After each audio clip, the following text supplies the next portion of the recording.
இந்த தேர்தல் திமுகவுக்கு ஒரு பெரிய அதிர்ச்சியை கொடுத்திருக்கிறது. இந்த தோல்வியை திமுக அது வரைக்கும் எதிர்பார்க்கல. அது இவிஎம் மிஷின் பிரச்சனைகள் அந்த விஷயம்லாம் தாண்டி இப்படி தோத்தாரு அப்படிங்கிறது பலருக்கும் முன்னாடி.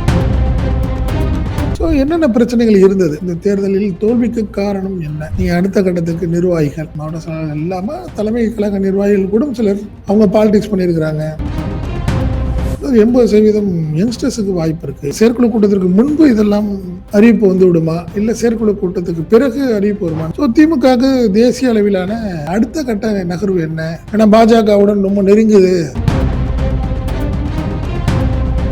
உள்ள வந்தது அவங்களுக்கு ஒரு பெரிய சங்கடத்தை ஏற்படுத்தி, ஸோ அவங்கள நம்ம சீனியர்களை கூட செக் வைக்கலாம். ரைட்டு, போதும், நீங்க வந்து கொஞ்சம் ஓய்விடுங்கன்னு சொல்லலாம்ல. தேசிய லெவல்ல 2029 பாராளுமன்ற தேர்தலில் வேட்பாளர் யாருன்னு நம்ம அனௌன்ஸ் பண்ணணும். இது வரைக்கும் திமுக வேட்பாளர் அனௌன்ஸ் பண்ணி தான் பிரச்சாரம் பண்ணியிருக்கு. அடுத்த பிரதமர் யார்?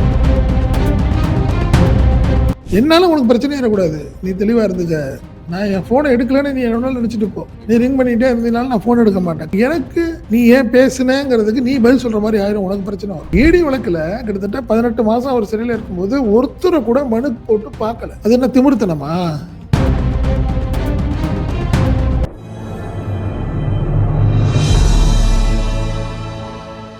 தமிழ் நியூஸ் நேயர்களுக்கு வணக்கம். இன்றைய நேர்காணலில் நம்முடன் இருப்பவர் தமிழ் நியூஸ் ஆசிரியர் மற்றும் பத்திரிகையாளர் திரு செந்தில் சார்.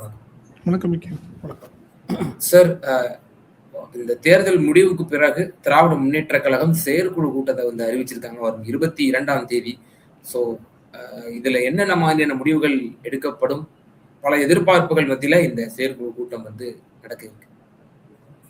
நீங்க சொன்ன மாதிரி தேர்தல் முடிவுகளுக்கு பிறகு இந்த செயற்குழு கூட்டம் கண்டு முக்கியத்துவம் வாய்ந்த ஒரு கூட்டமாக தான் கருதப்படுகிறது. காரணம் என்னன்னா, இந்த தேர்தல் திமுகவுக்கு ஒரு பெரிய அதிர்ச்சியை கொடுத்திருக்கிறது. அதில் மாற்றம் இல்லை. காரணம் என்ன, இந்த தோல்வியை திமுக அது வரைக்கும் எதிர்பார்க்கல. குறிப்பாக பார்த்தீங்கன்னா தலைவர் தோற்பார் அப்படிங்கிறத கூட அவங்க யாரும் எதிர்பார்க்கல. அது இவிஎம் மிஷின் பிரச்சனைகள் அந்த விஷயம்லாம் தாண்டி அவர் தோல்வி எப்படி தோத்தாரு அப்படிங்கிறது பலருக்கும் முன்னாடி வந்து ஒரு சந்தேகத்தையும் வருத்தத்தையும் ஏற்படுத்தி இருக்கிறதுன்னு வச்சுங்களேன். இந்த நிலையில தான், ஏன்னா அவர் மட்டும் இல்லை, முக்கிய தலைவர்கள் பலரும் கூட தோத்திருக்கிறார்கள். ஒரு ஓட்டில் தோத்தவங்கலாம் இருக்கிறாங்கன்னு வச்சுங்களேன். இந்த மாதிரி ஒரு பிரச்சனைகள்லாம் நிறைய இருக்குது. ஸோ இந்த தோல்விக்கு பிறகு செயற்குழு கூட்டம்ங்கிறது கண்டிப்பாக முக்கியத்துவம் வாய்ந்ததாக கருதப்படுகிறது தான். காரணம்னா, இந்த தோல்வி தொடர்பாக ஆய்வு கூட்டம் நடத்தப்பட்டது. ஏன்னா கிட்டத்தட்ட ஒவ்வொரு தொகுதியாக போய் எலெக்ஷன் ஏற்கனவே நின்று ஜெயிச்சாலும் சரி தோத்தாலும் சரி சம்மந்தப்பட்ட எம்எல்ஏ மாவட்ட செயலாளர்கள் என்ன நடந்துச்சு, என்ன பிரச்சனை அப்படிங்கிற மாதிரி உண்மை கண்டறியும் ஆய்வு கூட்டம் அப்படிங்கிற மாதிரி ஒவ்வொரு இடங்களையும் நடத்தப்பட்டது. அந்த கூட்டத்தில் எடுக்கப்பட்ட டேட்டாஸின் அடிப்படையில் கிட்டத்தட்ட தங்கம் தென்னரசு, முன்னாள் அமைச்சர் தங்கம் தென்னரசு தலைமையிலான ஒரு கமிட்டி, கிட்டத்தட்ட 12 பேர் கொண்ட கமிட்டி வந்து இது இடத்துலையுமே ஸ்க்ரூட்னைஸ் பண்ணி தலைவர்கிட்ட டிஸ்கஸ் பண்ணியிருக்கிறாங்க. ஸோ என்னென்ன பிரச்சனைகள் இருந்தது, இந்த தேர்தலில் தோல்விக்கு காரணம் என்ன அப்படிங்கிறது அலசி ஆராய்ந்திருக்கப்பட்டிருக்குது. அது சம்மந்தமான அவர் என்ன பண்ணியிருக்கிறாரு. ஸோ ஃபர்ஸ்ட் ஆஃப் ஆல் மாவட்ட செயலாளர்கள், அதாவது ஒர்க் பண்ணாத மாவட்ட செயலாளர்கள், அலட்சியமாக இருந்த மாவட்ட செயலாளர்கள், நீங்கள் அடுத்த கட்டத்துக்கு நிர்வாகிகள் மாவட்ட செயலாளர்கள் இல்லாமல் தலைமை கழக நிர்வாகிகள் கூட சிலர் அவங்க பாலிடிக்ஸ் பண்ணியிருக்கிறாங்க. ஒரு தகுதியான வேட்பாளரை வந்து தூக்கிட்டு தனக்கு வேண்டி அவங்கள உள்ளே கொண்டாந்துருக்கிறாங்க. இந்த மாதிரி பிரச்சனைகள். பெண் டீமுடைய பர்பஸே இந்த எலெக்ஷனில் ஒன்றும் பெருசாக இல்லாமல் போயிடுச்சு. பெண் டீம் வந்து அசியூம் பண்ணி அவங்க ஒரு கேண்டிடேட்லாம் கொடுத்துருக்குறாங்க. அதில் சில பிரச்சனைகள் எல்லாமே இருக்குது. இது எல்லாத்தையுமே கிட்டத்தட்ட தங்கம் தென்னரசு தலைமையிலான அந்த டீம் வந்து டிஸ்கஸ் பண்ணி தலைவர்கிட்ட உட்காந்து பல விஷயங்களை சொல்லியிருக்கிறாங்க, பேசியிருக்கிறாங்க, அறிக்கையாகவும் கொடுத்துருக்குறாங்க. இதன் தொடர்ச்சியாக தான் நம்ம என்ன சொல்கிறாங்க, 2 தொகுதிக்கு ஒரு மாவட்ட செயலாளர். ஃபர்ஸ்ட் ஆஃப் ஆல் 234 அப்படிங்கிறப்ப பார்த்தீங்கன்னா, இது 234ல் ஒரு 2 தொகுதிக்கு ஒரு மாவட்ட செயலாளர் அடிப்படைன்னு பார்த்தீங்கன்னா எவ்வளோ பேர் வர்றாங்கன்னு நீங்களே பார்த்துக்கலாம். ஸோ திமுக வந்து ஒரு அடுத்த கட்டத்துக்கு போக ஆரம்பிக்குது. அதில் குறிப்பாக பார்த்தீங்கன்னா கிட்டத்தட்ட 80% யங்ஸ்டர்ஸுக்கு வாய்ப்பு அப்படின்னு சொல்கிறாங்க. இந்த மாவட்ட செயலாளர்களுக்கு கூட பழைய ஆட்கள்னு வேணாம், திருப்பி பழசே வேண்டாம், புதிய ஆட்களுக்கு வாய்ப்பை கொடுப்போம் அப்படிங்கிறதுனால ஒரு 80% யங்ஸ்டர்ஸுக்கு வாய்ப்பு இருக்குது அப்படின்னு சொல்கிறாங்க. அதனால் இந்த அதாவது செயற்குழு கூட்டத்திற்கு முன்பு இதெல்லாம் அறிவிப்பு வந்து விடுமா, இல்லை செயற்குழு கூட்டத்துக்கு பிறகு அறிவிப்பு வருமான்னு தெரில. அதெல்லாம் தாண்டி இன்னும் பார்த்தீங்கன்னா தேசிய அளவிலான கூட்டணி எல்லாம் மாறி இருக்கு திமுகவுக்கு. குறிப்பாக பார்த்தீங்கன்னா திமுக காங்கிரஸ் கூட்டணி கிட்டத்தட்ட ஒரு 15-18 வருஷமாக இருந்தது. இன்னைக்கு 2 பேரும் எதிர் திசைக்கு போயிருக்கிறாங்க. ஸோ திமுகவுக்கு தேசிய அளவிலான அடுத்த கட்ட நகர்வு என்ன? ஏன்னா பாஜகவுடன் ரொம்ப நெருங்குது அப்படின்னு சொல்கிறாங்க. இந்த மாதிரி விஷயங்கள் எல்லாம் கூட செயற்குழு கூட்டத்தில் விவாதிக்கிறதுக்கு வாய்ப்பு அதிகம். ஏன்னா நீங்கள் காங்கிரஸுடைய இந்த துரோகம் வந்து திமுகவுக்கு ஒரு பெரிய சங்கடத்தை ஏற்படுத்தியிருக்குன்னு வச்சுக்கோங்க. ஸோ திமுக வந்து காங்கிரஸுக்கு எதிரான ஒரு நிலைப்பாடு எடுக்கணும்னா கண்டிப்பாக பாஜக மாதிரி தானே அது ஒரு முடிவு எடுத்தாகணும். எதிர்நிலையில் யார் இருக்கிறாங்களோ அதை வைத்து தான் பலரும் இப்போ என்ன விமர்சனம் பண்ண ஆரம்பிக்கிறாங்க. கிட்டத்தட்ட ஐயோ ஒன்று சின்ன சின்ன விஷயம்லாம் கூட அவங்க என்ன நினைக்கிறாங்க, ஒன்று பிஜேபி கூட அவங்களோட அண்டர்ஸ்டாண்டிங் போயிட்டாங்க, கள்ள உறவு அப்படிலாம் சொல்கிறாங்க. ஸோ அது சம்மந்தமான ஒரு முக்கிய முடிவு எடுக்கிறதுக்கான வாய்ப்புகள் அதிகம்னு வச்சுக்கோங்க. சார், இப்போ இந்த செயற்குழு கூட்டத்தில் என்ன மாதிரியான சீர்திருத்தங்கள் திமுகவில் நடக்க போகுதுங்கிற பெரும் எதிர்பார்ப்பு இருக்கு. மாவட்ட செயலாளர்கள் எண்ணிக்கைகள் கூட்ட போறாங்க, பல மாவட்ட செயலாளர்களுடைய பதவி பறிக்கப்படும், இப்படிப்பட்ட பல செய்திகள் தேர்தல் முடிவுகளுக்கு பிறகே வந்துகிட்டு இருக்கு. அதுல ஏதேனும் அப்டேட்ஸ் இருக்கா? எதுவும் தகவல் வந்திருக்கா? இல்லை, குறிப்பாக பார்த்தீங்கன்னா பொதுச்செயலாளர் மாற்ற போகிறாங்க அப்படின்லாம் சொன்னாங்க. பட் இந்த முறை எதற்கான வாய்ப்பு இல்லை அப்படின்னு தான் சொல்கிறாங்க. காரணம்னா துரைமுருகனுடைய சீனியாரிட்டி, அவருடைய ஹெல்த் இஷ்யூ. பட் இருக்கட்டும், கொஞ்சம் அவர் இருக்கிற போதே ஒன்றும் பிரச்சனை இல்லை, கொஞ்சம் ஆக்டிவோட தான் இருக்கார், ஒன்றும் பிரச்சனை இல்லை. அன்றைக்கி பார்த்தீங்கன்னா உதயநிதியுடைய கைது சம்பவத்தின் போது கூட அவங்க வீட்டுக்கு வந்துட்டார். அவரோட உதயநிதி கேட்குறாரு, ஏன் மாமா அவர் தேவையில்லாமல் வரீங்கன்ற. ஸோ அதனால் துரைமுருகன் வந்து இப்போ பரவாயில்ல, ஒன்றும் பிரச்சனை இல்லை, அவரை வந்து உடனே மாற்ற வேண்டிய கட்டாயம் இல்லை. ஸோ அதனால் இப்போது செயற்குழுவில் அதை பற்றி பேச வேணாம் அப்படிங்கிறது முடிவு பண்ணியிருக்கிறாங்கன்னு சொல்கிறாங்க. பட் மாநில அளவிலான சில நிர்வாகிகள் மாறுறதுக்கு வாய்ப்பு அதிகம்.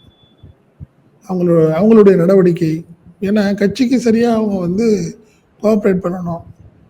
ஒரு சிலர் கோஆப்ரேட் பண்ணலை. இந்த தேர்தலில் அவங்க வேலையை மட்டும் பார்த்துக்கிட்டாங்க. நீங்கள் அவங்களுக்கு ஒரு பொறுப்பு கொடுப்பாங்கன்னா ஒரு மாவட்டத்தில் எல்லாத்தையும் பார்ப்பாங்கல்ல. பல மாவட்டங்களில் திமுக கடுமையான தோற்றுருக்கு, எதிர்பார்க்காத அளவுக்குலாம் நடந்திருக்கு. ஏன்னா பெரிய ரொம்ப ஸ்ட்ராங்காக இருந்த ஏரியாலெலாம் திமுக அடி வாங்கியிருக்கு. ஸோ அப்போ அது சம்மந்தப்பட்ட நிர்வாகி வந்து காரணம் என்னன்னா 30-40 வருஷம் 50 வருஷமாக இருந்துட்டு இருக்கிறாங்க. அவங்களுக்கு ஒரு அலட்சியம், பார்த்துக்கலாம் நம்மளை மீறி யார் வர்றாங்கன்னு நினச்சிட்டு இருந்தப்போ பார்த்தீங்கன்னா இப்போ தேவைக்கா கொஞ்சம் உள்ளே வந்தது அவங்களுக்கு ஒரு பெரிய சங்கடத்தை ஏற்படுத்திருக்கு. ஸோ அவங்கள நம்ம சீனியர்களை கூட செக் வைக்கலாம். ரைட்டு, போதும், நீங்கள் வந்து கொஞ்சம் ஓய்விடுங்கன்னு சொல்லலாம்ல, அதுக்கான வாய்ப்புகள் அதிகம். யங்ஸ்டர்ஸுக்கு ஒரு புதிய வாய்ப்பு கொடுத்தீங்கன்னா ஒரு உத்வேகத்தோட வேலை பார்ப்பாங்க, ஸ்பீடாக இருப்பாங்க. அப்படிங்கிறது தான் தலைவர் வந்து ஒரு டிஸ்கஸ் பண்ணுறார். அந்த விஷயத்தில் ஸ்டாலின் அப்படி கூட டிஸ்கஸ் பண்ணி இருக்கிறார் அப்படின்னு சொல்கிறாங்க.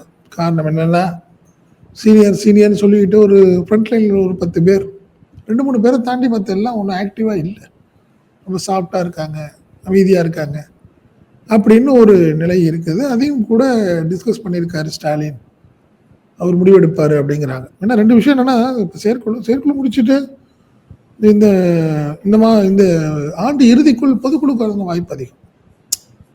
ஸோ செயற்குழு பொதுக்குழு ரெண்டுலேயுமே முக்கியமான முடிவுகள் எடுப்பாங்க, அதனால மாற்றலன்னு வச்சுக்கோங்களேன். அதனால் இப்போதைக்கு மாவட்ட செயலாளர்களுடைய எண்ணிக்கை கூடுதல், ஆக்டிவாக இல்லாத மாவட்ட செயலாளர் தூக்கிட்டு, இந்த மாதிரி விஷயங்கள்லாம் செயற்குழுக்குள்ள வாய்ப்பு கண்டிப்பாக அதிகம் உண்டு. சீனியர் பொதுச் செயலாளர் இந்த மாதிரி விஷயங்கள்லாம் இப்போதைக்கு இல்லை, அந்த ஒரு முடிவை இப்போதைக்கு எடுக்கிறதுக்கு வாய்ப்பு இல்லை அப்படிங்கிறது நம்மளுக்கு கிடைச்ச தகவல் இல்லைக்கும். ஆனால் கண்டிப்பாக கூட்டணி சம்மந்தமாக டிஸ்கஸ் பண்ணுவாங்க, சீனியர்கள் பேசுவாங்க, காங்கிரஸுடைய துரோகத்தை கண்டிப்பாக பேசுவாங்க, நம்மளுக்கு ஒரு பலமான கூட்டணி வேணும்னு சொல்லுவாங்க, பேசுவாங்க. அதெல்லாம் இன்னும் சிலர் கூட பிஜேபி ஏன் கூட்டணி வச்சா என்ன அப்படின்னு தப்பு அப்படின்னு பேசுகிறவங்களாம் இருக்காங்கல்ல. எல்லாமே பேச முடியாதுன்னு எப்படி சொல்லுவீங்க? அது டிஸ்கஷன், அது செயற்குழு கூட்டம், அவங்க கட்சி கூட்டம், அவங்களுக்குள்ள ஒரு ஆலோசனைங்கிறப்ப சிலர் சொல்லுவாங்க, சிலர் வந்து எதிர்த்து பேசுவாங்க, எவ்வளோ விஷயங்கள் கூட இருக்கலாம். அதனால் இதெல்லாம் பேச முடியாது, அதெல்லாம் பேச முடியாதுன்னு சொல்ல முடியாது. அதனால் விமர்சனம் பண்ணாலும் தலைவர் கேட்பார், இது எங்கள் கட்சி கூட்டங்க, எங்கள் கட்சியில் உள்ள சில விஷயங்கள் நாங்கள் டிஸ்கஸ் பண்ணுவோம், அது எப்படி நீங்கள் டிஸ்கஸ் கூட பண்ணக்கூடாதுங்கிறத யாரும் சொல்ல முடியாது. முடிவுங்கிறது தான் வேற. ஆலோசனை பண்ணக்கூடாதுன்னு எப்படி சொல்ல முடியும்? அதனால இந்த செயற்குழு கூட்டம் ஒரு முக்கியத்துவம் வாய்ந்ததாக கருதப்படுகிறது. கரெக்டாக 100 ஆண்டு கரெக்டு 100 நாள் முடிஞ்சிருக்கு தாவேக்கா, 100 நாள் தாண்டி இருக்கு. கரெக்டாக இந்த நிலையில் மீட்டிங் போகும்போது கண்டிப்பாக தாவேக்கா ஆட்சியையும் கூட விமர்சனம் செய்து தீர்மானங்கள் டிஸ்கஷன்லாம் நிறையா இருக்கும். அதனால இது ஒரு ரொம்ப எல்லாமே ரொம்ப எதிர்பார்ப்போட இருக்கிறாங்க.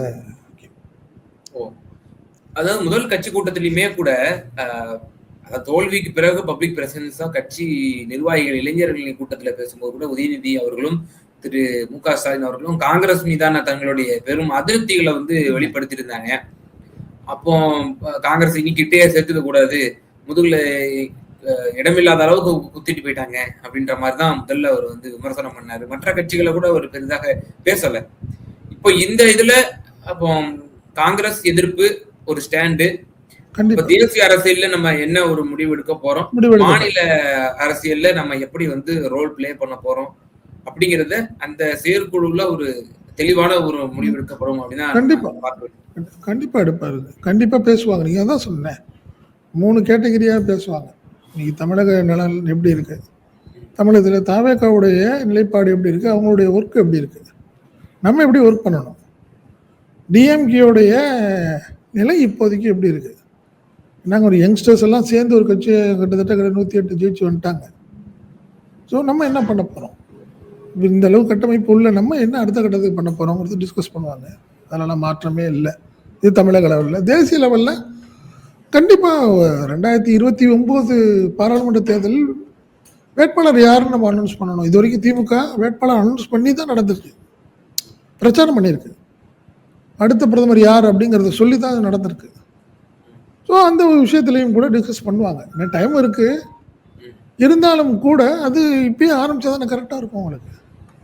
ஸோ அதை பற்றி கண்டிப்பாக 100% பேசுவார்கள்னு வச்சுங்களேன். அதனால் மாற்றம் கிடையாது. அதுக்கப்புறம் இன்னர் பாலிடிக்ஸ் திமுகவில் எப்படி இருந்துச்சு, யார் யாரெல்லாம் வேலை செய்யலை, யார் வேலை பார்த்தாங்க அப்படிங்கிறதையும் சிலர் விமர்சனம் பண்ணுவாங்க. அதிலெல்லாம் மாற்றமே இல்லை. சிலமெல்லாம் எந்திரிச்சு சில மாவட்ட செயலாளர்களை கடுமையாக சொல்லுவாங்க, மாநில நிர்வாகிகளை சொல்லுவாங்க, நான் பார்த்துக்கிறேன்னு சொல்லிட்டு ஒன்றும் விட்டுட்டாங்க, தனக்கான விஷயத்தை மட்டும் பார்த்துக்கிட்டாங்கன்னுலாம் சொல்லுவாங்க. இதெல்லாம் மாற்ற கருத்து கிடையாது. அதனால இது ஒரு காரசாரமாக இருக்கும். அதெல்லாம் இல்லை. திமுக இது புதுசு கிடையாது. இப்போ நீங்கள் மற்றவங்க மாதிரி பார்த்தீங்கன்னா பல விஜய் ஒரு செயற்குழு கூட்டம் நடத்தியிருந்தாருன்னா எப்படி இருக்கும், விஜய் மட்டும் பேசுவார், அவர் சொல்லணும்னு நினைக்கதே சொல்லிட்டு போவார்.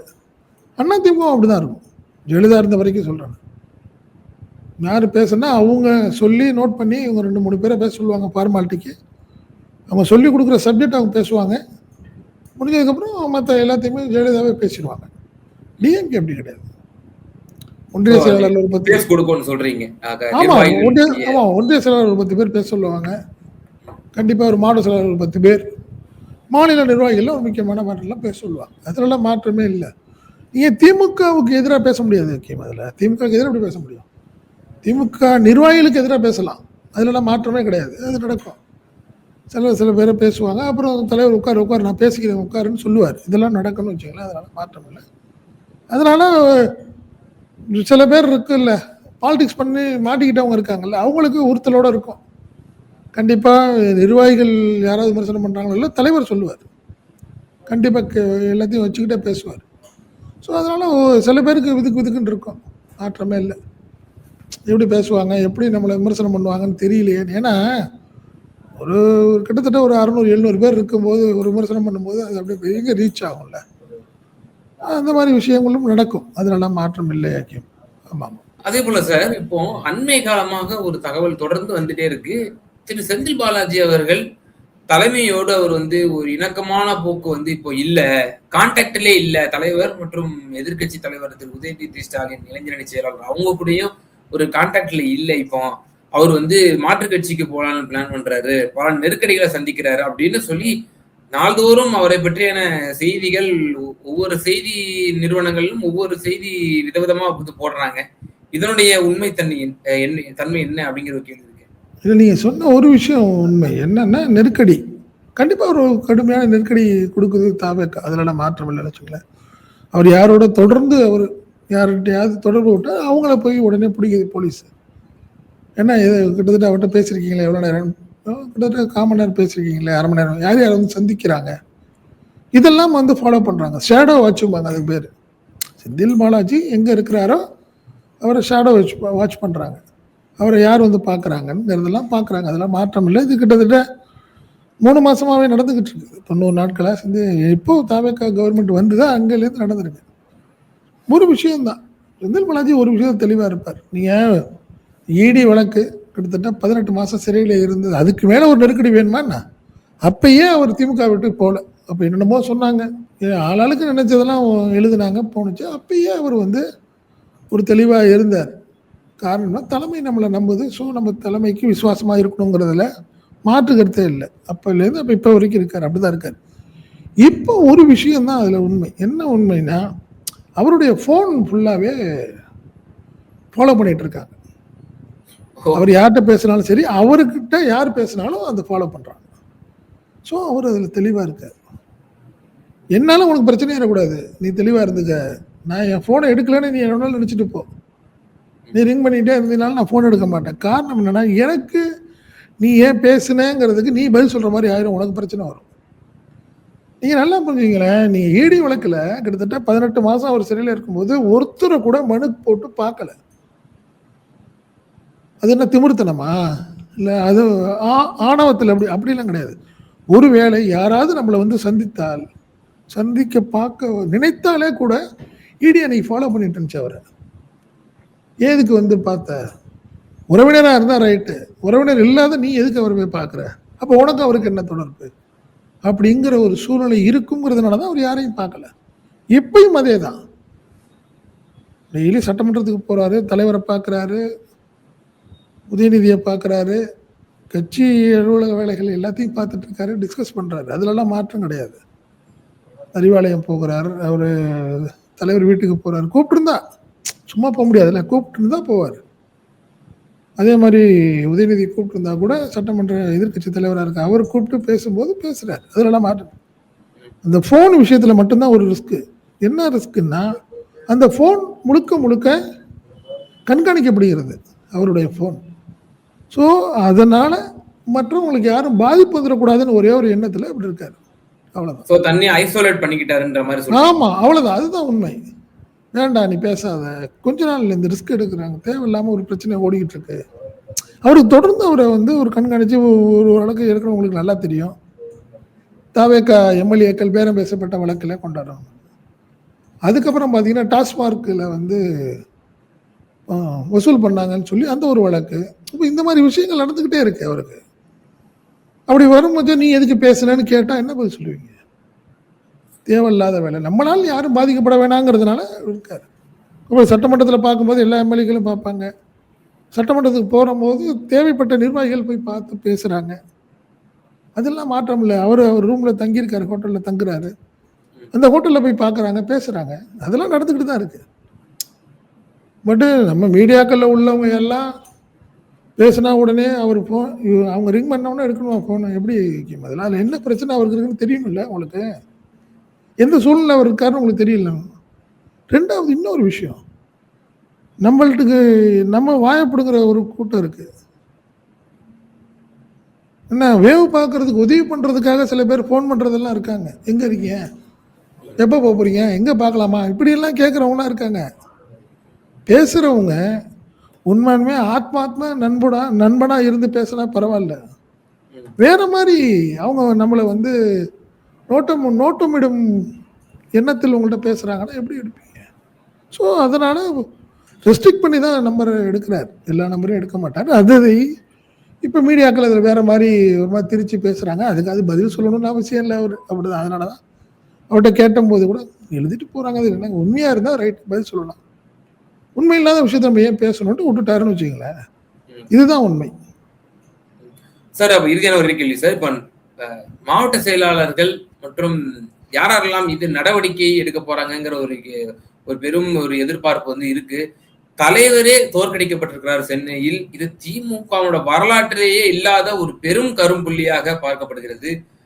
ஆரம்பத்துல கலக குரல் எழுப்பியது வந்து தலைவர் தோல்விக்கு காரணமானவரை வந்து நீக்கணும், அதாவது நடவடிக்கை எடுக்கணும் அப்படின்ற மாதிரியே எக்மோர் எம்எல்ஏ பரந்தாமனே வந்து பரந்தாமன் சொன்னார். ஆமா.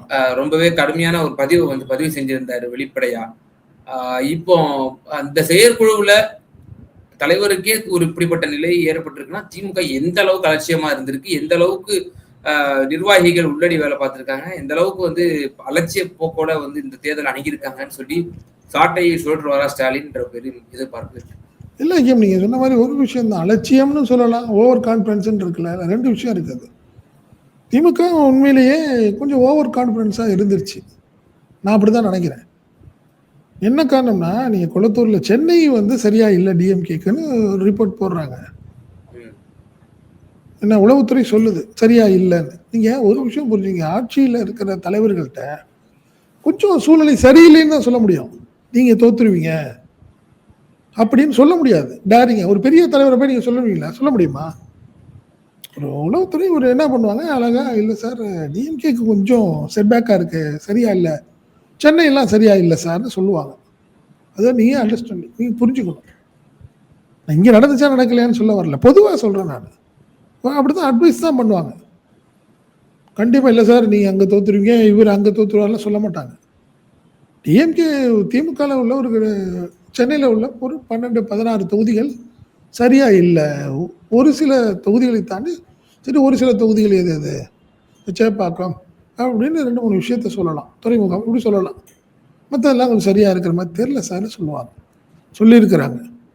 பட் ஆனால் சீனியர்கள் இருக்க அடிப்படையில் சென்னையில் உள்ள சில சீனியர்கள் என்ன பண்ணுறாங்க, இல்லை இல்லை தலைவரை தோக்க விட்டுருவோம் நாங்கள், எவ்வளோ பண்ணியிருக்காரு அவர், பார்த்துக்கலாம், அது என்ன அதெல்லாம் பார்த்துக்கலாம், நாங்கள் சரி பண்ணிடுவோம், அதெல்லாம் விட்டுற மாட்டோம் அப்படின்னு சொல்லி அவங்க ஒரு அதீத நம்பிக்கை. அப்படி தான் நம்ம சொல்லணும். கண்டிப்பாக அவர் தோற்றுருவாருன்னு தெரிஞ்சுருந்தால் யாரும் விட்டுருக்க போகிறது இல்லை. சேகர் பாபா இருக்கட்டும், நீங்கள் மா சுப்பிரமணியம்மா இருக்கட்டும், யாராக இருந்தாலும் இருக்கட்டும். ஏன் அதுக்கப்புறம் உதயநிதி இருக்கார், விட்டுருவாரா? அவங்க அப்பா தோக்கணும்னு நினச்சிருந்தா அவர் விட்டுருப்பாரா? தோற்க மாட்டாருங்கிற ஒரு தைரியம்.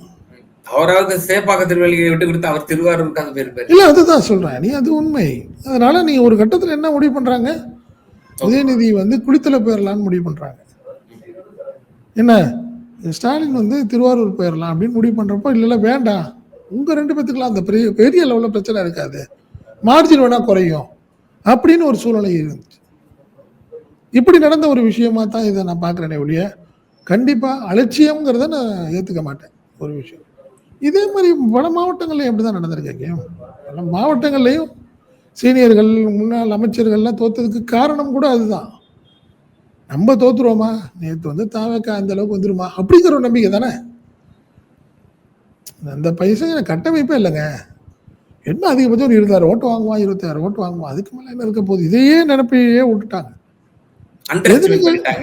அதுதான் சொல்றேன் குறித்து மதிப்பிட்டுட்டாங்க. விஜயா இருக்கட்டும், டிவிக்கா இருக்கட்டும், விசில். அதுல ரெண்டாவது இன்னொரு விஷயம், பாஜக ஏடிஎம்கே தான் நம்மளுக்கு எதிரியா நினைச்சிட்டாங்க, டிவிக்கே எதிரியாவே நினைக்கவில்லை. அதன் காரணம் தான் இந்த தோல்வி. மற்றபடி அலட்சியம்னு சொல்ல முடியாது. இதுல அதீத நம்பிக்கை அது இன்னைக்கு பெரிய லெவலில் மைனஸ் ஆயிடுச்சு. பல்வேறு கேள்விகளுக்கு ரொம்ப விரிவா தெளிவா பதில் சொன்னீங்க. ரொம்ப நன்றி. நன்றி.